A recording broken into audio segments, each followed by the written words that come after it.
안녕하세요. 빌라 투자자 손가네입니다. 해당 영상은 제가 직접 작성한 내용으로 오디오북처럼 편하게 들으시면 됩니다.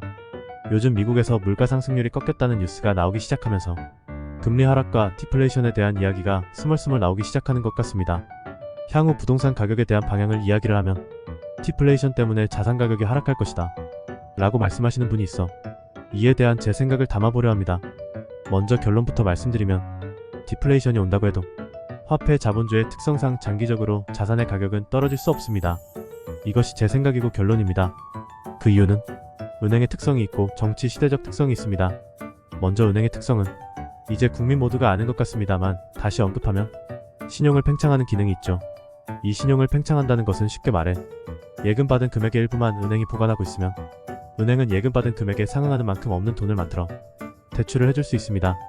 이렇게 은행은 부채 즉 신용을 만들어 경기를 팽창시킵니다. 다시 말해 부채가 늘어감에 따라 경기가 성장한다는 말도 일부 통하는 말이 됩니다. 이렇게 신용이 팽창하게 되면 문제가 있습니다. 현금을 그에 맞게 찍어내야 합니다. 신용 즉 부채는 만져지지 않지만 이를 상환하기 위해서는 우리가 만질 수 있는 화폐가 필요한 법이죠. 그래서 신용이 팽창하는 것만큼 충분한 현금이 발행되지 않으면 경기는 위험에 빠지게 됩니다. 즉 이러한 구조 때문에 화폐 인플레이션이 구조적으로 따라 붙게 되는 겁니다. 이유만으로도 디플레이션은 일시적 경기 과열을 진정시키기 위한 방편일 뿐 지속적인 유지는 불가능에 가깝습니다. 둘째, 정치 시대적 특성이 있습니다. 2023년 12월 19일 오늘 뉴스에서 이런 글을 봤습니다. 인천시 출생 모든 아이에게 18세까지 1억 지원. 앞으로 이러한 포퓰리즘 정책은 전국적으로 퍼질 것입니다.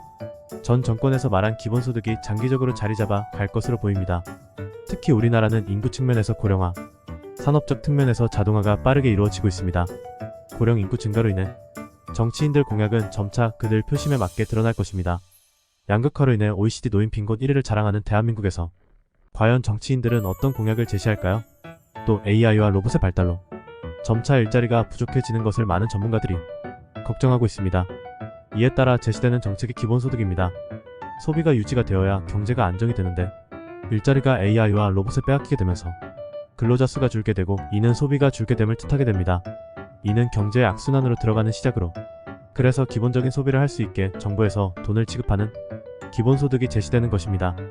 제가 말씀드린 내용이 실행이 되었든 아니든 간에 정부에서 국민에게 지급하는 돈은 단순히 바라봐서는 안 되는 것입니다. 물론 필요한 정책입니다만 투자자로서 이렇게 풀린 돈이 경제에 어떤 영향을 미치는지 볼 수 있어야 한다는 것입니다. 물론 이외에서 경제에 미치는 영향은 다양하기 때문에 섣불리 예측을 할 수 있는 건 아닙니다. 그러나 기본적인 구조를 알아야 시대의 흐름에 올라탈 수 있다고 생각되기 때문에 드리는 말씀입니다. 정리하면 어떠한 재화든 그 수량이 많아지면 가치는 떨어지게 됩니다. 화폐도 동일합니다. 어제까지 뉴스에서 선동하던 인플레이션이 어떤 인플레이션이었는지 다시금 생각할 필요가 있어 보입니다. 제 빌라 투자 강의는 월 1회 진행됩니다. 강의 신청 페이지는 더보기란에서 신청하시면 됩니다. 감사합니다.